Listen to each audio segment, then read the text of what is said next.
சங்க காலத்தை நோக்கிய பயணம் அப்படின்ற இந்த பகுதியில இன்னைக்கு நம்ம பார்க்க போறது கலித்தொகையின் 2வது பாடலும் பாடலுக்கான விளக்கமும். இந்த 2வது கலித்தொகை பாடல் பாலை திணை பாடலா அமைஞ்சிருக்கு.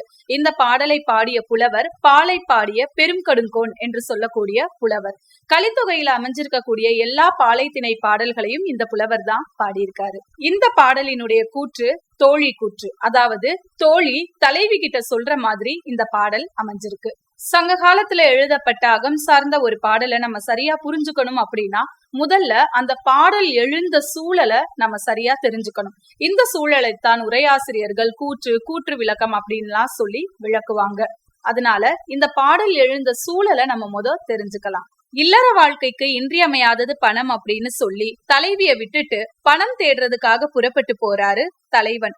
இதனால தலைவன் பிரிஞ்சு போறதையே நினைச்சு தலைவி ரொம்ப வருத்தத்தோட இருக்காங்க. தலைவியோட இந்த வருத்தத்தை புரிஞ்சுக்கிட்ட தோழி தலைவன் கிட்ட போய் பேசுறாங்க. அவங்க என்ன பேசுறாங்க அப்படின்னா, இல்வாழ்க்கைக்கு தேவையான பொருள் செல்வத்தை காட்டிலும் முக்கியமான ஒரு செல்வம் தலைவியும் தலைவியோட அன்பும் தான். தேட முடியாத இந்த செல்வத்தை விட்டுட்டு நீ போய் தேட போற பொருட்செல்வம் எல்லாம் ஒரு செல்வமே கிடையாது அப்படின்னு தலைவனுக்கு அறிவுரை சொல்லி அவர் பொருட்செல்வம் தேட போறத தடுத்து நிறுத்துறா தோழி.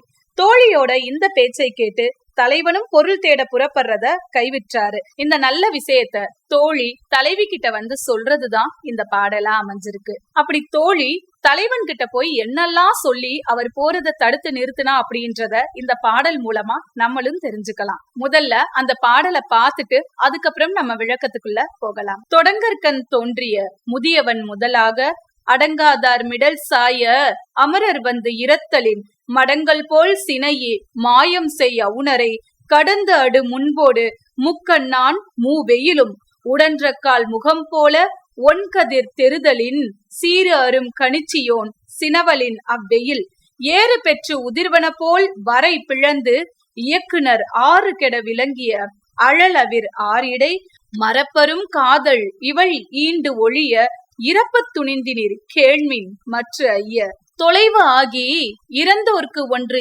ஈயாமை இழிவு என மலையிறந்த செயல் சூழ்ந்த பொருளாகுமோ நிலையிய கற்பினால் நீ நீப்பின் வாழாதால் முளையாகம் பிரியாமை பொருளாயின் அல்லதை இல் என இறந்தோர்க்கு ஒன்று ஈயாமை இழிவு என கல் இறந்து செயல் சூழ்ந்த பொருளாகுமோ தொல் இயல் வழாமை துணை என புணர்ந்தவள் புல்லாகம் பிரியாமை பொருளாயின் அல்லதை இடன் இன்றி இறந்தோர்க்கு ஒன்று ஈயாமை இழிவு என கடன் இறந்து செயல் சூழ்ந்த பொருளாகுமோ வடமீன் போல் தொழுது ஏத்த வயங்கிய கற்பினால் தடமென் தோல் பிரியாமை பொருளாயின் அல்லதை என இவள் புன்கண்டு கொண்டு இணையவும் பொருள்வையின் அகரல் அன்பு அன்று என்று யான் கூற அன்புற்று கால்வரை நில்லா கடும் களிற்று ஒருத்தல் யாழ்வரை தங்கியாங்கு தாழ்வு நின் தொல்கவின் தொலைதலஞ்சி என் சொல்வரை தங்கினர் காதலரே. பாடல் என்னவோ ரொம்ப பெரிய பாடல் தான், ஆனா அதோட விளக்கம் ரொம்ப எளிமையா இருக்கும். நான் இந்த பாடலோட விளக்கத்தை சொல்ல நீங்க அதற்கான பாடல் பகுதிய திரையில பார்க்கலாம். இப்ப நம்ம விளக்கத்துக்குள்ள போகலாம். நான் தலைவன் கிட்ட என்னெல்லாம் சொல்லி அவர் பொருள் தேட போறத தடுத்தேன் தெரியுமா அப்படின்னு தோழி இப்போ தலைவி கிட்ட சொல்ல ஆரம்பிக்கிறா. நான் தலைவன் கிட்ட சொன்னேன், தலைவனே, இந்த உலகம் தொடங்கிய போது தோன்றிய முதியவனான பிரம்மதேவன் முதலான தேவர்கள் எல்லோரும் சேர்ந்து முக்கண்ணன் ஆகிய சிவபெருமான் கிட்ட போய் அடங்காத அரக்கர்கள் செய்யக்கூடிய துன்பங்களை எல்லாம் சொல்லி அவர்களை அடக்கி எங்களை காத்தருள வேண்டும் அப்படின்னு கெஞ்சினாங்க. அப்படி கெஞ்சி நின்ற தேவர்களுக்காக இரக்கம் கொண்ட சிவபெருமான் யமன் போல கடுமையான கோபம் கொண்டு அசுரர்களை அழிக்க புறப்பட்டாரு. அப்படி அழிக்க புறப்பட்டப்போ சிவபெருமானுடைய முகம் ரொம்ப கடுமையா சிவந்து போச்சு. தலைவனே, நீ பொருள் தேடுவதற்காக செல்லக்கூடிய அந்த பாதை எப்படிப்பட்டது தெரியுமா? சிவபெருமானுடைய அந்த கோபம் கொண்ட சிவந்த முகம் போல சூரியன் சுட்டெரிக்கக்கூடிய பாதை அது. அதோட இல்லாம சீரக்கூடிய மழு ஆயுதத்தை கையில் கொண்டிருக்கக்கூடிய சிவபெருமான் கோபம் கொண்டு அரக்கர்கள் தங்கி இருக்கக்கூடிய முப்புறம் அப்படின்னு சொல்லக்கூடிய 3 கோட்டைகளையும் அழிச்சாரு. அப்ப அந்த முப்புறமும் உடைஞ்சு உதிர்ந்து உதிர்ந்து உதிர்ந்து போனது. அது மாதிரி நீ போகக்கூடிய பாதையில மலைகள் எல்லாம் சிதறி வழிகளே இல்லாம கிடக்கும். வெப்பம் நிறைந்த அந்த பாலை வழியில மறக்கவே இயலாத காதலோடு உன்னுடைய தலைவி இங்கே கிடக்க நீ புறப்பட்டு போக துணிந்தாயா அப்படின்னு தோழி தலைவன் கிட்ட கேக்குறா.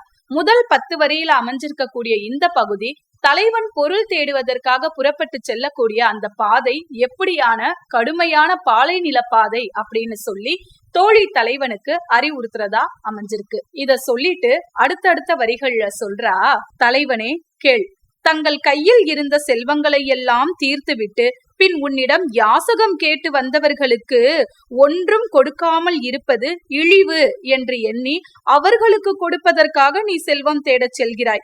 அப்படி நீ தேடி போகும் பொருள் செல்வம் எல்லாம் ஒரு செல்வமா? நிலைத்த கற்பினை கொண்ட உன்னுடைய தலைவி நீ பிரிந்து சென்றால் வாழவே மாட்டாள். அப்படிப்பட்ட அவளுடைய மார்பை தழுவுதலை பிரியாமல் வாழ்வது அல்லவா உண்மையான செல்வம் அப்படின்னு சொல்றா. அடுத்த வரிகள்ல தலைவனே, இல்லை என்று வந்தவர்களுக்கு எதையும் கொடுக்காமல் இருப்பது இழிவு என்று எண்ணி மலை கடந்து நீ தேடி போகக்கூடிய செல்வம் எல்லாம் ஒரு செல்வமா? பழைய மரபுகள் மீறாமல் வாழ்வதே சிறப்பு என்று நினைத்து உனக்கு வாழ்க்கை துணையாக வாழ்ந்து கொண்டிருக்கக்கூடிய உன்னை சேர்ந்தவளாகிய அவளுடைய மார்பின் அணைப்பை பிரியாமல் இருப்பதுதானே உண்மையான செல்வம் அப்படின்னு சொல்றா. முதல்ல தலைவனுக்கு பாலை நிலத்தினுடைய கொடுமையை எடுத்து சொன்ன தோழி இந்த பகுதியில பாலைக்கு பின்னதாக இருக்கக்கூடிய மலை பகுதியை கடந்து நீ தேடக்கூடிய செல்வம் எல்லாம் ஒரு செல்வமே அல்ல என்று தலைவனுக்கு அறிவுறுத்துறதா அமைஞ்சிருக்கு. சரி, அடுத்த அடிகள்ல என்ன சொல்லியிருக்காங்க அப்படின்னு சொல்லி பார்க்கலாம். தலைவனே, வாழ்வதற்கு இடமில்லைன்னு சொல்லி வந்து இறந்தவர்களுக்கு ஒன்றும் கொடுக்காமல் இருப்பது இழிவு என்று எண்ணி காட்டை கடந்து நீ பொருள் தேடுவதற்காக புறப்பட்டு போகிறாய். அப்படி நீ தேடி போகும் பொருள் எல்லாம் ஒரு பொருளா? அருந்ததி போல் வணங்கத்தக்க கற்புடைய உன்னுடைய தலைவியின் தோள்களை பிரியாமல் அவளுடன் வாழ்வதுதானே உண்மையான செல்வம் அப்படின்னு சொல்றா. இந்த வரிகள் மூலமா மலைக்கு பின்னதாக இருக்கக்கூடிய காட்டு பகுதியை கடந்து நீ தேடக்கூடிய செல்வம் எல்லாம் ஒரு செல்வமே அல்ல அப்படின்னு சொல்லி அறிவுறுத்துறா. இதுவரைக்கும் இருக்கக்கூடிய வரிகள் தலைவன் கிட்ட தோழி சொன்ன அறிவுரையை பற்றி தோழி தலைவி கிட்ட விளக்கக்கூடியதா அமைஞ்சிருக்கக்கூடிய பகுதி. இப்போ இந்த அறிவுரைகளை எல்லாம் கேட்ட அந்த தலைவன் என்ன செஞ்சாரு அப்படின்னு சொல்லி தொடர்ந்து தோழி தலைவி கிட்ட சொல்றதா அடுத்தடுத்த வரிகள் அமைஞ்சிருக்கு. அதையும் நம்ம பார்த்துடலாம். உன் தலைவி துன்பம் கொண்டு இப்படி வருந்த நீ பணம் தேடி புறப்படுகின்றாயே, உனக்கு தலைவி மேல் உண்மையான அன்பே இல்லை அப்படின்னு நான் சொன்னேன். இதை கேட்ட உன்னுடைய தலைவன் கோலுக்கு அடங்காத மத யானை ஒன்று யாழ் இசைக்கு அடங்கியது போல உன் மேல் உள்ள அன்பினால் என்னிடம் பணிந்து நின்றான். அவர் பொருள் தேடிவிட்டு வருவதற்குள் உன்னுடைய பழமையான அழகு அழிந்து விடுமோ என்று பயந்து என் சொல்லுக்கு அடங்கி இங்கேயே தங்கிவிட்டான் உன்னுடைய காதலன் அப்படின்னு தோழி தலைவி கிட்ட சொல்லி முடிக்கிறா. தலைவியும் மகிழ்ச்சி அடைகிறா. இளமையை தொலைத்து மனைவி மக்களை பிரிந்து தேடக்கூடிய மிகப்பெரிய பொருட்செல்வத்தை காட்டிலும் மனைவியோடு இணைந்து வாழ்க்கை நடத்தி சிறியதாக தேடக்கூடிய அந்த செல்வமே சிறப்பான செல்வம். இன்னும் ஒரு படி மேலே சொல்ல வேண்டும் என்றால் மனைவிதான் ஒரு கணவனுக்கு உண்மையான செல்வம் என்பதை இந்த பாடல் நமக்கு அறிவுறுத்துகிறது. நன்றி. மீண்டும் அடுத்த பதிவில் இணைவோம்.